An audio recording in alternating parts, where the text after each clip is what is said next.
संविधान को हमें कैसा देखना चाहिए। संविधान मैं जो अभी बोल रहा हूँ, ये बोलने का अधिकार मुझे संविधान के अनुच्छेद 19 से प्राप्त हुआ है।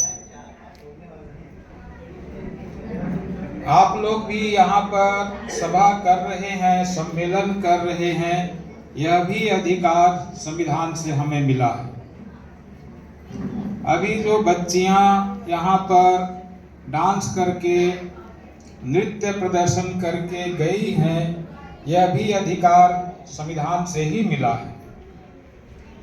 आप लोग स्कूल में पढ़ते हैं, अच्छे घरों में रहते हैं, अच्छा खाना खाते हैं, अच्छा कपड़ा पहनते हैं, मान सम्मान के साथ जीते हैं, ये समूचा अधिकार सिर्फ और सिर्फ संविधान से आपको मिला है, हम सबको मिला।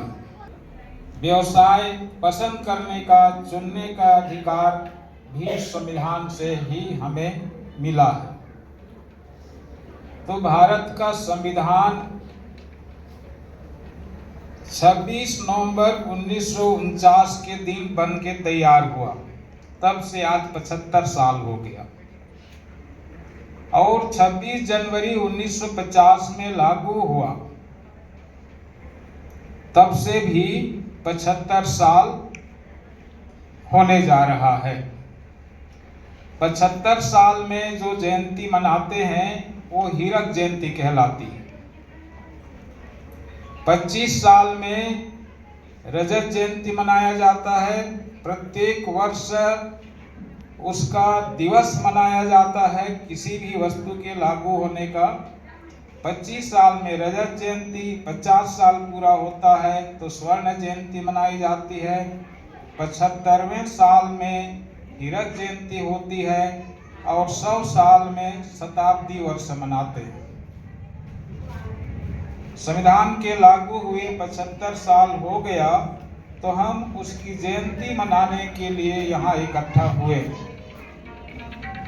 संविधान जिससे भारत देश संचालित होता है, संविधान जिससे देश की सभी सरकारें संचालित होती हैं, संविधान जिससे देश के समस्त जनता संचालित होती है, संविधान जिससे देश के सभी नीति, नियम, विधि, विधान, कानून, कायदा, प्रथा, परंपरा नियंत्रित होते हैं। संविधान जैसा चाहेगा वैसा ही देश में प्रथा, परंपरा निर्मित होगी। संविधान नहीं चाहेगा, संविधान की मंजूरी नहीं होगी तो देश की कोई भी रीति रिवाज, प्रथा, परंपरा, विधि, विधान, कानून, कायदा सब निरस्त हो जाएंगे। ऐसी ताकतवर विधा है, ताकतवर साधन है संविधान।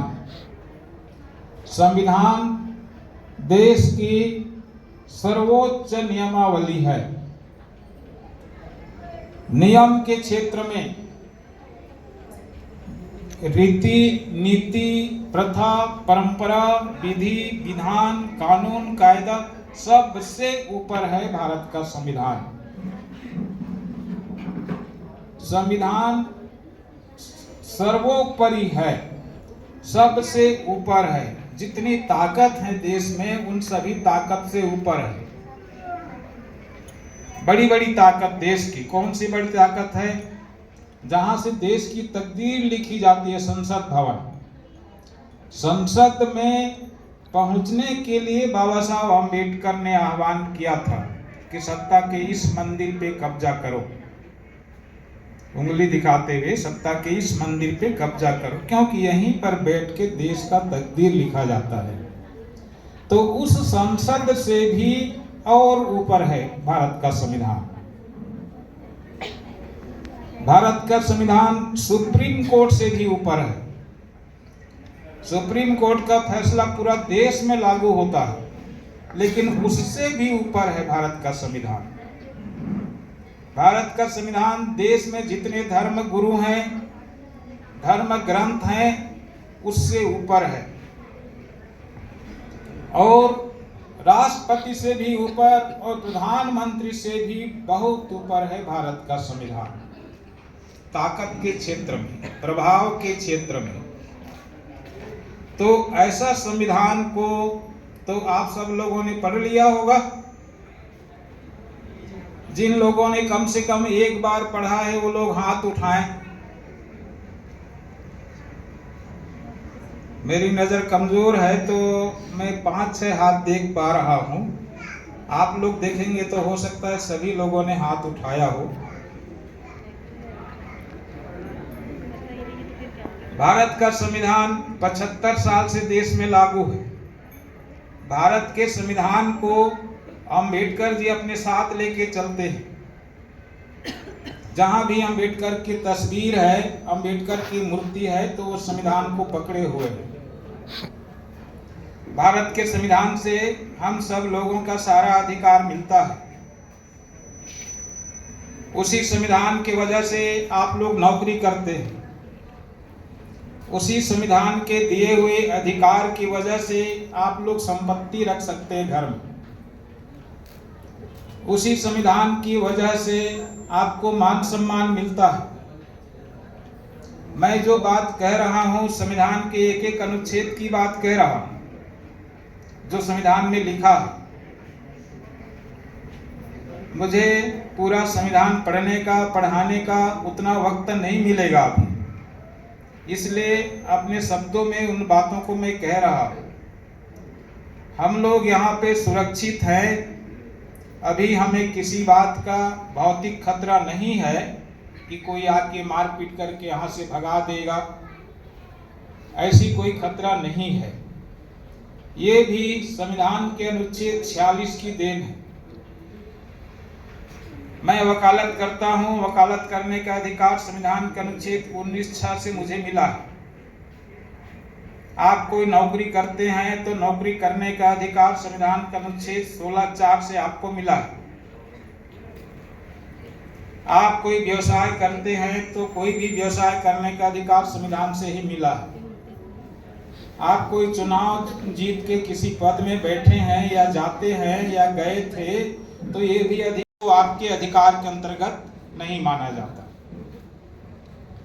मैं अगर एक एरियल, क्या बोलते हैं उसको चालू शब्द में, चोटी, एंटीना, एरियल में रहता हूं तो संविधान का दिया हुआ अधिकार नहीं है। एरियल एंटीना रखना ये संविधान का दिया हुआ अधिकार नहीं है।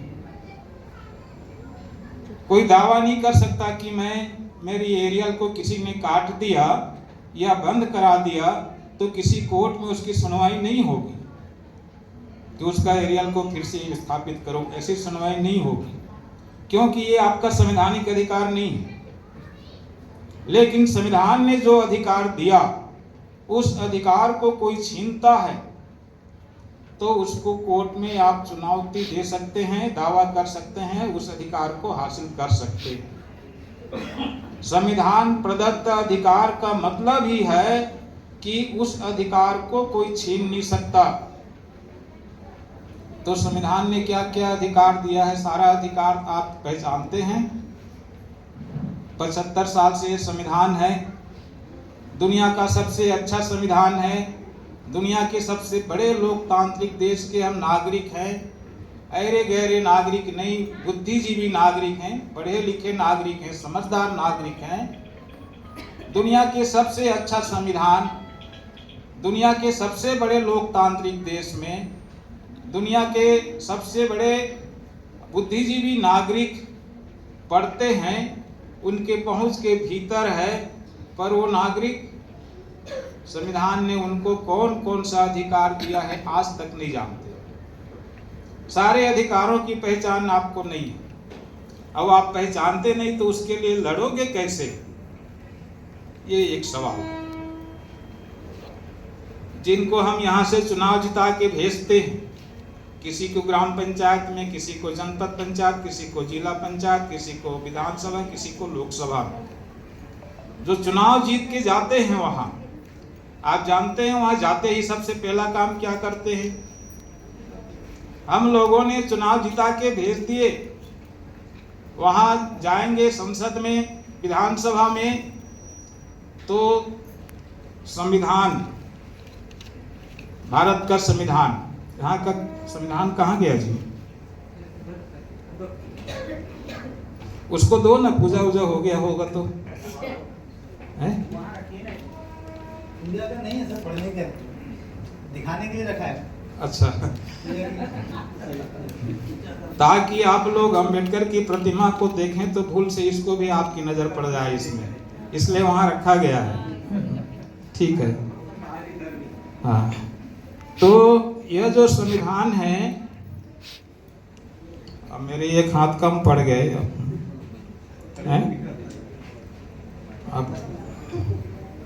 अब मैं कई कई ठो निकालूंगा, अब मैं आपको कौन सा बताऊं।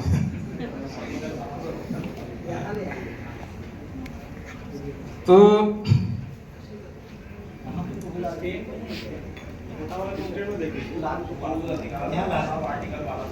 वहां पर हाथ की जरूरत नहीं पड़ती क्या?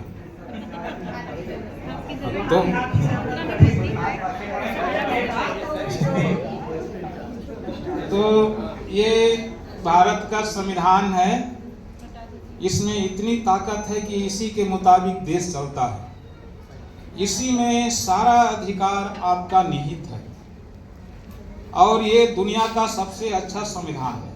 75 साल से इस देश में लागू है, और इसमें कितना अधिकार है आज तक आप लोगों को नहीं मालूम, आप ही लोगों को नहीं, पूरे देशवासियों को भी नहीं मालूम, बहुत कम लोग जानते हैं। तो जब अधिकार को आप पहचानते नहीं तो फिर उसका पालन आप कैसे करोगे, उसको हासिल कैसे करोगे?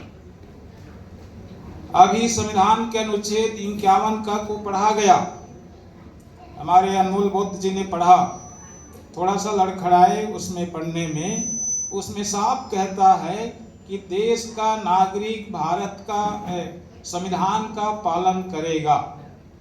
निकालिए अनुच्छेद 51 का, देश का प्रत्येक नागरिक संविधान का पालन करेगा, ये आदेश है संविधान का।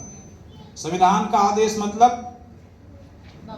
बाबा साहब अम्बेडकर का आदेश, संविधान का आदेश मतलब बुद्ध का आदेश, संविधान का आदेश मतलब कबीरदास जी का आदेश, संविधान का आदेश मतलब रविदास जी का आदेश, संविधान का आदेश मतलब छत्रपति साहू जी का आदेश, संविधान का आदेश मतलब महात्मा ज्योतिबा फूले का आदेश, संविधान का आदेश मतलब डॉक्टर अंबेडकर का आदेश, संविधान का आदेश मतलब और अन्य संतों गुरुओं का आदेश, बिरसा मुंडा का आदेश। मैं ऐसे ही नहीं कह रहा हूं इस बात को, मैं उसको प्रूव कर सकता हूं, संविधान में उनकी बात लिखी गई है, जैसा उन्होंने आंदोलन चलाया वैसे लिखा गया है।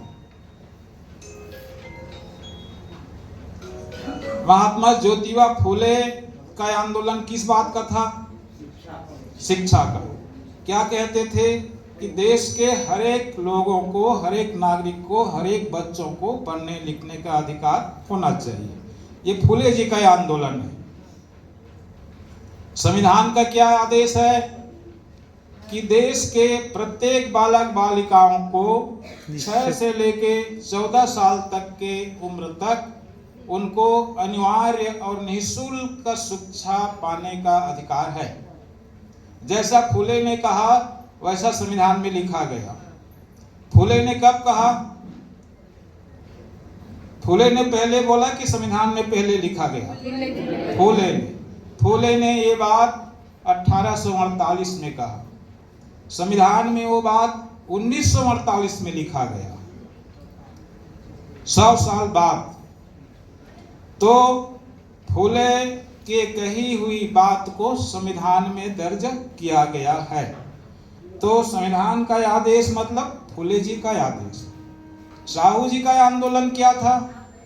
जिसकी जितनी संख्या भारी उसकी उतनी भागीदारी। ये कब आंदोलन चलाए थे? ये 1902 में। 1902 का उनका आंदोलन था उस आंदोलन को 46 साल बाद 1948 में संविधान में लिखा गया, संविधान के अनुच्छेद 16(4) में और 15(4) में और 340 में, अनुच्छेद 340 में भी लिखा गया। तो संविधान क्या है? संविधान हमारे महापुरुषों की ओर से हमारे हक में लिखा गया वसीयतनामा है। कबीरदास जी का आंदोलन क्या था भाई, कोई बताएगा? कबीरदास जी का आंदोलन ये था कि वो 2 लाइन में कोई बात कहते थे। शिक्षा विभाग में जितने लोग पदस्थ हैं वो सब जानते हैं। पहली लाइन में कोई बात बोले, अब फिर मेरा एक हाथ कम पड़ रहा है और दूसरी लाइन में उसका प्रैक्टिकल किए, प्रयोग करके बताते थे। कोई भी 2 पंक्ति को उसका कविता उठा के देखिए, पहली लाइन में कोई बात बोलते हैं, दूसरी लाइन में उसका प्रयोग करके दिखाते हैं, प्रैक्टिकल करके, मतलब वैज्ञानिक नजरिया, वैज्ञानिक दृष्टिकोण। भारत के पहला वैज्ञानिक कवि कहें तो कोई गलत नहीं होगा। वैज्ञानिक कवि पढ़े लिखे कितना थे? कबीरदास जी कितना पढ़े लिखे थे? मसी कागज छुयो नहीं, कलम गही नहीं हाथ। लेकिन विद्वान कितने थे? उसके मुकाबले में कोई नहीं। अंबेडकर के गुरु, अंबेडकर के गुरु थे कबीरदास जी। अंबेडकर कौन है? दुनिया के नंबर 1 के विद्वान, संसार के सूरज, ज्ञान के प्रतीक, वही नाम है ना, वही उपाधि है ना अंबेडकर जी का। मैं गलत तो नहीं बोल रहा हूं। अंबेडकर जी ऐसे हैं, उनके गुरु हैं कबीरदास जी।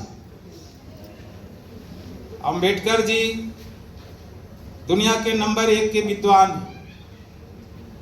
32 डिग्रियां थी उनके पास, और आपके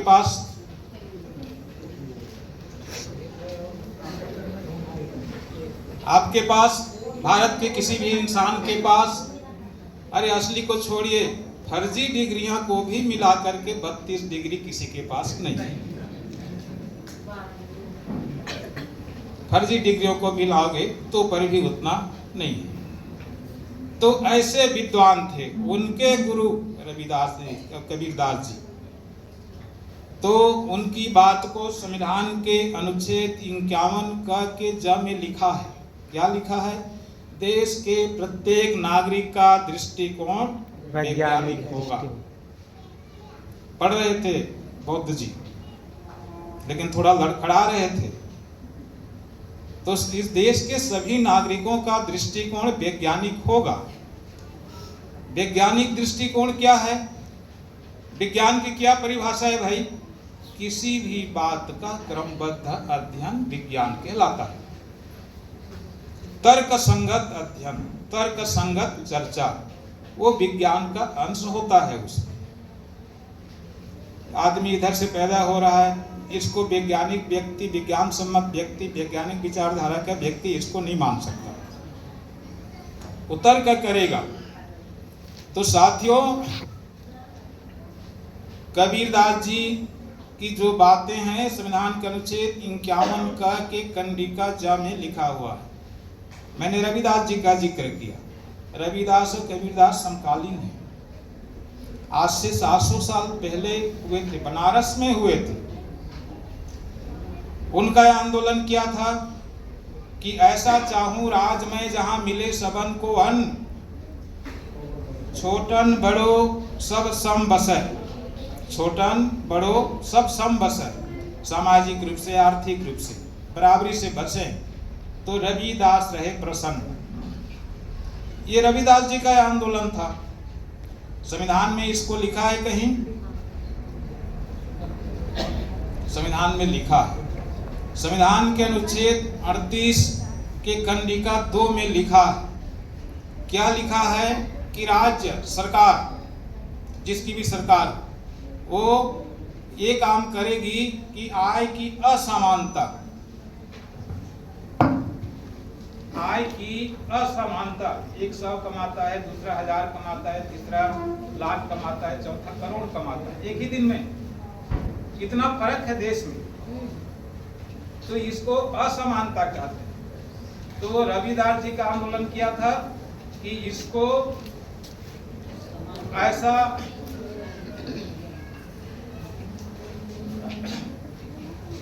छोटन बड़ो ये सब सम बसा है। ये रविदास जी का आंदोलन। और संविधान में उसने कहा लिखा है, अनुच्छेद 38(2) में क्या लिखा है कि आय की ये असमानता इसको राज्य मतलब सरकार क्या करेगी, कम करेगी। ऊपर को नीचे और नीचे को ऊपर, ये कम हो रहा है। फिर एक दिन बराबर। ये कब होगा? किसी के पास आंकड़ा हो तो मैं बता सकता हूँ। सरकार जो लोग नहीं पढ़े वो नहीं बता रहे। तो देश के समस्त लोग जिसकी उम्र 6 से 14 वर्ष से ऊपर है, वो सब लोग 8वीं पास रहते। कब? अनुच्छेद 21 का ठीक पालन होता तो। संविधान में कुल कितने अनुच्छेद हैं? 395। 395। अभी हमने कितने अनुच्छेद को पढ़ा है? एक अनुच्छेद। एक भी नहीं है जी, एक भी नहीं है। अनुच्छेद 21 पूरा एक है। 21 का के छोटे लड़के को हमने पढ़ा है, पूरा 21 का को 21 को नहीं पढ़ा है, उसके संतान को पढ़ा है 21 का। कुछ लोग बताते हैं आजकल 460 अनुच्छेद हो गए। वो वैसे अनुच्छेद नहीं बढ़ते। अनुच्छेद 395 है तो बस 395 ही है। किसी के और बाल बच्चे हो गए तो उसका मतलब ये नहीं कि उसके वो बढ़ गया, अनुच्छेद बढ़ गया। कई अनुच्छेद के माने जोड़ते हैं उसके साथ है। तो मैं ये कहना चाहता हूँ कि संविधान के एक अनुच्छेद 21 का जिस दिन ठीक पालन होगा उस दिन देश से अशिक्षा खत्म हो जाएगा। सब लोग, देश के तमाम लोग आपके पास रहेंगे। दूसरी बात, संविधान के अनुच्छेद 38(2) में लिखा है, जो रविदास जी का आंदोलन, क्या कहा है कि ऐसा चाहूं राज में जहां मिले सबन को अन्न, छोटन बड़ो सब सम बसै। छोटन बड़ो सब सम बसै। संविधान के अनुच्छेद 38(2) में क्या लिखा है, मैं ही पढ़ के सुना देता हूं। उसमें लिखता है अनुच्छेद 38(2) में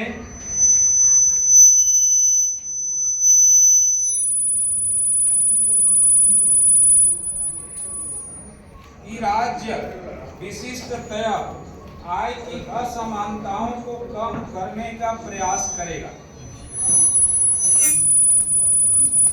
आय की असमानता को कम करने का प्रयास करेगा, मतलब ये असमानता बढ़ रहा है दिनों दिन, उसको कम करेगा। मतलब कि ऐसा हो, ऊपर का नीचे, नीचे का ऊपर।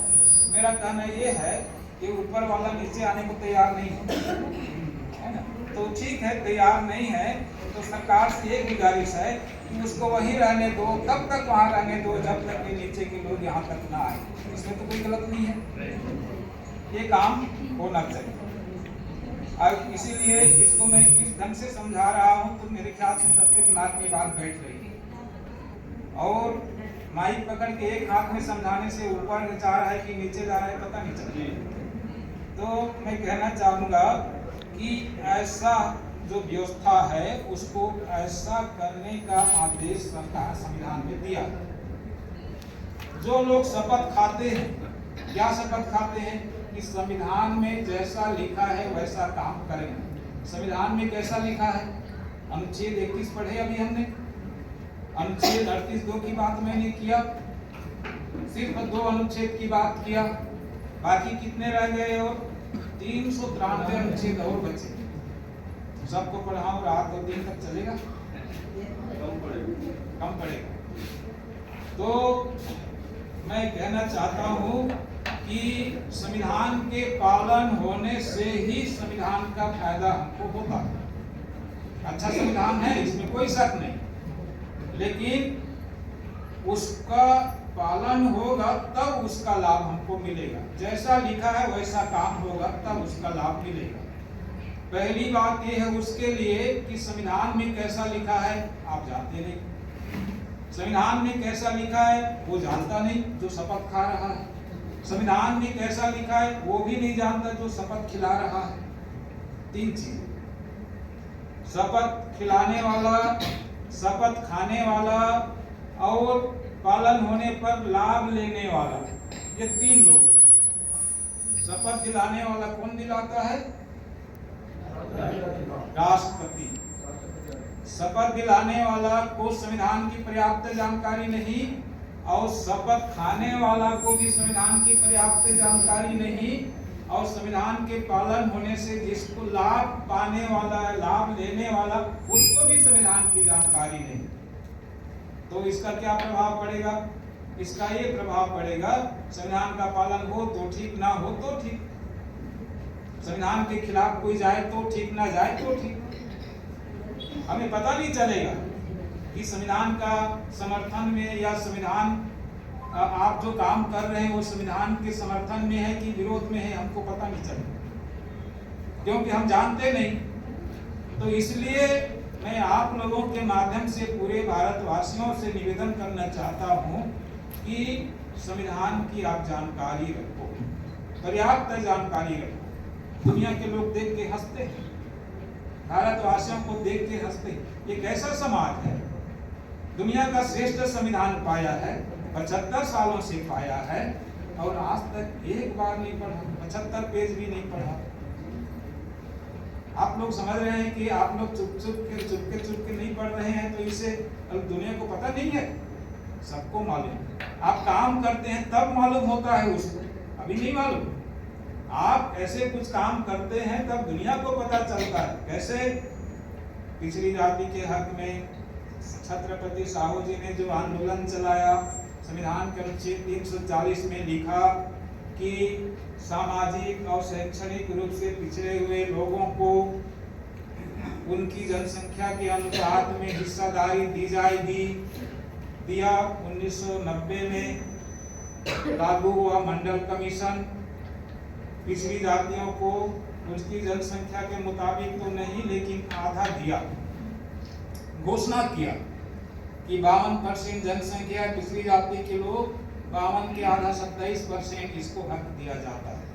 कागज में घोषणा किया गया और इधर पीछे से न्यायालय में चले गए लोग, बोले कि नहीं नहीं ऐसा नहीं होना चाहिए। सुप्रीम कोर्ट ने फैसला दिया। क्या फैसला दिया?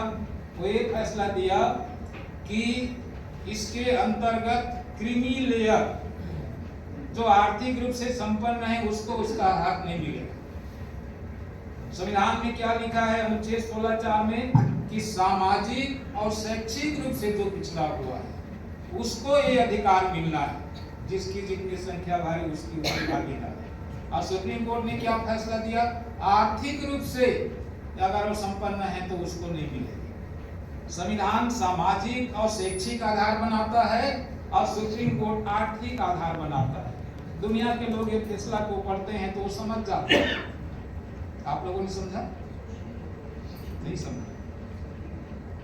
दुनिया के लोग समझ जाते हैं कि भारत का संविधान क्या कहता है और संविधान के बारे में फैसला क्या हुआ। दुनिया के लोग बहुत आसानी से समझ जाते हैं। एक घटना हुई थी 2018 में, ये जो एट्रोसिटी एक्ट है, अनुसूचित जाति जनजाति अन्याय अत्याचार निवारण अधिनियम, उसके बारे में ये कहा गया कि इसका लोग दुरुपयोग कर रहे हैं, नाजायज फायदा उठा रहे हैं, घटना होती नहीं है और झूठा रिपोर्ट लिखा देते हैं। लेकिन आप लोग बड़े सब पढ़े लिखे हैं, कम से कम 8वीं तो पास है ही, इसलिए मैं ये बात कह रहा हूँ, गौर कीजिएगा।